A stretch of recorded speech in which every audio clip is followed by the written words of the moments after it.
Hello दोस्तों, स्वागत है आपका आज की वीडियो में। आज हम कूलाम के नियम पर बेस्ड कुछ न्यूमेरिकल बताने वाले हैं। पहला न्यूमेरिकल है, दो बिंदु आवेश +2 कूलाम तथा +6 कूलाम एक दूसरे से 4 सेंटीमीटर की दूरी पर स्थित हैं। उनके मध्य विद्युत बल की गणना कीजिए तथा बल की प्रकृति बताइए। ये कह रहे हैं कि हमारे पास दो कूलाम आवेश हैं, एक +2 कूलाम आवेश है और एक +6 कूलाम आवेश है। अब इन दोनों को एक दूसरे से 4 सेंटीमीटर की दूरी पर रखा गया है। तो ये दोनों एक दूसरे पर विद्युत बल लगाएंगे। तो कितना बल लगाएंगे और बल जो लगाएंगे किस प्रकृति का होगा, आकर्षण का होगा या प्रतिकर्षण का होगा। ठीक है, तो करते हैं हम स्टार्ट। Q1 का मान 2 कूलाम है और Q2 का मान 6 कूलाम है। एक दूसरे 4 सेंटीमीटर की दूरी पर रखा है। अब ये SI में है और ये है आपका CGS, सेंटीमीटर में है, तो इसको मीटर में कन्वर्ट करना होगा। तो आप मीटर में कन्वर्ट करने के लिए 100 का डिवाइड कर देंगे।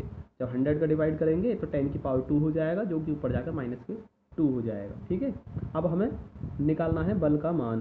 तो कूलाम के नियम से हम क्या जानते हैं, F बराबर फॉर्मूला होता है 9 × 10⁹ और Q1 Q2 बटे R², इतना होता है अभी। अब यहाँ से 9 × 10⁹ तो है ही आपका, Q1 का मान 2 है और Q2 का मान 6 है और दूरी कितनी है, 4 × 10⁻⁻2 मीटर। और इसका हो रहा है दूरी का स्क्वायर, जो कि 9 × 10⁻9 और 2 × 12 हो जाएगा। यहाँ 4 का स्क्वायर 16 हो जाएगा और 10⁻⁻2 का 10⁻⁴ हो जाएगा स्क्वायर। तो यहाँ से 4 × 16 और 4 × 12 और F का मान कितना आ जाएगा, 9 × 27 हो जाएगा, 27/4 हो गया और 10⁻9 और ऊपर जाकर -4 +4 हो जाएंगे। तो 9 और 4 हो गए 13। तो यहाँ से हम निकाल सकते हैं, 27 में 4 का भाग करेंगे जब आप, तो ये हो जाएगा 6.75 आएगा समथिंग, और 10⁻13 न्यूटन हो जाएगा। अब ये जो बल हो जाएगा, तो ये जो बल हो जाएगा 6.75 × 10⁻13 न्यूटन, तो ये कैसा होगा, आकर्षण का या प्रतिकर्षण का। तो अभी पीछे बताया था दोनों ही कैसे हैं, समान आवेश हैं। तो समान है तो इनकी प्रकृति क्या होगी, प्रतिकर्षण का बल लगाएंगे। तो यहाँ कर देंगे हम प्रतिकर्षण का बल लगाएंगे एक दूसरे पर। ठीक है दोस्तों, यही हमारा आंसर हो गया। चलते हैं नेक्स्ट क्वेश्चन की तरफ, नंबर 2। अगला है हमारे पास क्वेश्चन, दो समान गोले हैं, यानी कि आकार में समान हैं, जिन पर असमान आवेश हैं, अर्थात आवेश की मात्रा दोनों पर क्या है, अलग अलग है। एक दूसरे से 90 सेंटीमीटर की दूरी पर रखे जाते हैं। इनको आपस में स्पर्श कराकर पुनः उतनी ही दूरी पर रख दिया जाता है, तो वे एक दूसरे को 0.025 न्यूटन के बल से प्रतिकर्षित करने लगते। दोनों में प्रत्येक का अंतिम आवेश ज्ञात कीजिए। चलिए हम इसे हल करते हैं। क्योंकि दोनों गोले समान हैं, अतः दोनों स्पर्श कराने पर उन पर आवेश समान हो जाएंगे, यानी दोनों गोले एक जैसे हैं। आवेश की मात्रा अलग अलग है, जैसे स्पर्श कराएंगे तो जिस पर ज़्यादा आवेश है उससे निकलकर कम आवेश की तरफ चला जाएगा और दोनों पर आवेश बराबर हो जाएगा। दोनों पर आवेश बराबर हो जाएगा, तो हमने मान लिया है दोनों पर प्रत्येक पर आवेश कितना है, Q है, अर्थात Q1 और Q2 दोनों आपस में बराबर हैं और दोनों का मान हमने क्या मान लिया है, Q मान लिया है। अब यहाँ से कूलाम का नियम लगा देते हैं। तो यहाँ से 9 × 10⁹ Q1 Q2 बटे R², और Q1 Q2 हमारे आपस में बराबर हैं तो QQ लिख दिया हमने यहाँ पर, और R²। यहाँ से हम Q² हो गया, और Q² के लिए सॉल्व करेंगे तो F × R² हो जाएगा। F का मान कितना, 0.90, और ये हो गया यहाँ से, और 0.90 × 0.025। भाई बल का मान F, ये आपका R² × F हो जाएगा, इधर जाकर मल्टीप्लाई हो जाए तो R²। R आपका इतना दे रखा है और F आपका इतना है। ठीक है, और यहाँ से ये हो जाएगा 9 ये जो आपका 9 × 10⁹ है, ये आपका नीचे आ जाएगा। अब यहाँ से पॉइंट को हटा देते हैं। जैसे पॉइंट हटाएंगे तो क्या आएगा, 100 आ जाएगा, और यहाँ पॉइंट हटाएंगे ये वाला, तो ये वाला पॉइंट हटाएंगे तो ये भी फिर से 100 आ जाएगा, और इस पॉइंट को हटाएंगे जब तो 1000 आ जाएगा।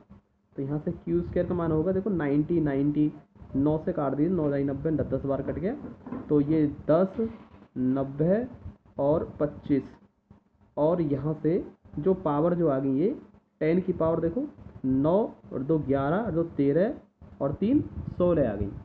तो 16 पावर ऊपर जाएंगी तो ये हो जाएंगी माइनस की 16 पावर हो जाएंगी।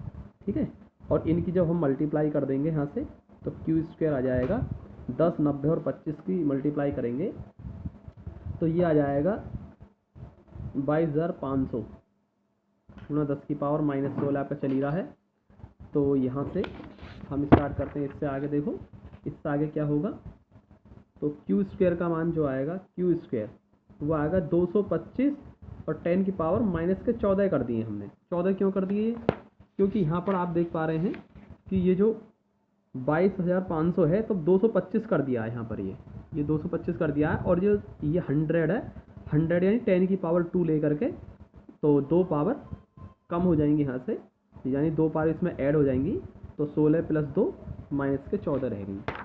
तो ठीक है भाई, तो यहाँ से अब हम Q का मान निकाल रहे हैं तो ये इधर से अंडर रूट बन जाएगा, इधर 225 और 10 की पावर माइनस के 14। अब यहाँ से 225 जो होता है ये 15 गुना 15 कर सकते हैं इसे, और 10 की पावर माइनस 14 को 10 की पावर माइनस 7 इंटू 10 की पावर माइनस 7 कर लेंगे हम इसको। तो यहाँ से प्लस माइनस देखो 15 निकल गया बाहर और 10 की पावर माइनस 7 का पेयर में से एक बाहर आ जाएगा तो 15, या आप कह सकते हैं प्लस माइनस, जब इसे यहाँ पर पॉइंट यहाँ कर देंगे आप 1.5 कर देंगे तो 10 की पावर माइनस के 6 रह जाएंगे। इतने कूलाम आ गया, तो ये आपका आंसर होगा। आप चाहो तो आंसर यहाँ भी छोड़ सकते हैं। लेते हैं हम अगला क्वेश्चन, क्वेश्चन नंबर 3। धातु के 2 गोले वायु में 3 मीटर की दूरी पर रखे हुए हैं, ये यानी वायु में रखे हुए हैं और एक दूसरे से 3 मीटर की दूरी पर रखे हैं। प्रत्येक पर आवेश कितना, 10 की पावर माइनस 6 कूलाम, यानी पहले पर भी इतना ही कूलाम आवेश है और दूसरे पर भी इतना ही कूलाम आवेश है। तो पहला इसमें अब हमें ज्ञात क्या करना है, पहला गोलों के बीच कार्यरत स्थिर विद्युत प्रतिकर्षण का बल, यानी दोनों गोलों के बीच में कितना विद्युत बल लग रहा है और कौन सा लगेगा, प्रतिकर्षण का लगेगा। पहले तो उसका मान निकालना है। और नंबर सेकंड, यदि गोलों को उतनी ही दूरी पर जल में, और जल का परावर्तनांक दिया हुआ है K बराबर 80, जब इसमें रख दिया जाता है तो उनके बीच कार्यरत प्रतिकर्षण बल का मान क्या होगा। अर्थात ये कह रहे हैं कि पहले वायु में रखा हुआ है, ठीक है, आवेश नहीं बदले गए हैं, दूरियां नहीं बदली गई हैं, केवल यहाँ पर वायु या निर्वात यानी वायु से हटाकर दोबारा इसे जल में रख दिया है। तो अब बल का मान बदल जाएगा क्योंकि परावर्तनांक बदल जाएगा, जब माध्यम बदलेगा तो बल का मान भी बदल जाता है, तो इसलिए यहाँ पर बल का जो मान होगा वो बदल जाएगा और कितना होगा वो हमें ज्ञात करना है। तो चलिए हम हल करते हैं। हमें क्या दे रखा है कि दोनों आवेश क्या है, बराबर बराबर हैं, तो Q1 और Q2 दोनों बराबर है और दोनों कितने हैं, 10 की पावर माइनस 6 कूलाम है, एक दूसरे 3 मीटर की दूरी पर रखा हुआ है इसे। तो पहले वाला क्वेश्चन जो है उसका मान निकालते हैं, कूलाम के नियम से निकालेंगे। देखो हम क्या जानते हैं, एफ एयर किस में निकालना है, पहले कहाँ रखा हुआ उसे, वायु में रखा हुआ, तो एफ एयर, ठीक है। तो एफ एयर में फोर्स निकाल रहे हैं, एयर में फोर्स निकालने हैं, एफ एयर 9 इंटू 10 की पावर 9 और Q1 कितना होगा आपका 10 की पावर माइनस 6 और Q2 का मान भी 10 की पावर माइनस 6 होगा, और बाई आर स्क्वायर यानी डिस्टेंस का स्क्वायर और डिस्टेंस है 3 का स्क्वायर, ठीक है। तो 3 का स्क्वायर ये 9 लिखा हुआ है और 9 से ये 9 कैंसिल हो जाएगा, तो वायु में कितना आ जाएगा बल का मान, तो 10 की पावर माइनस के 12 तो ये है आपका और 10 की पावर 9 आपका ये है। तो यहाँ से आप देख रहे होंगे यहाँ से कि एफ एयर यानी कि वायु में जो बल का मान आया वो कितना आया है, 10 की पावर 12 में से 9 घट जाएंगे क्योंकि ये प्लस में ये माइनस में, 12 में से 9 गए तो 3 बचेंगे, तो इतना आएगा, कितना आएगा 10 की पावर माइनस 3 न्यूटन का बल लगेगा।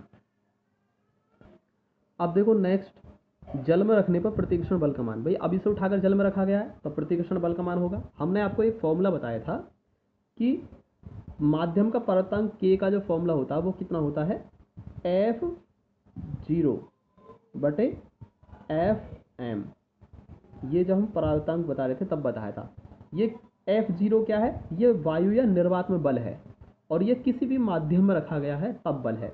तो यहाँ पर देखो हम क्या निकाल रहे हैं, हमें कौन सा माध्यम में निकालना है बल, हमें बल निकालना है, यानी हम इसे ऐसे लिख सकते हैं K बराबर, हम इसे ऐसे लिख सकते हैं क्योंकि ये क्या था F0, ये वायु या निर्वात में है तो हमें वायु दे रखी है यानी कि F एयर अपॉन FM कोई मीडियम है, मीडियम क्या है यहाँ पर वाटर मीडियम है तो यहाँ पर FW।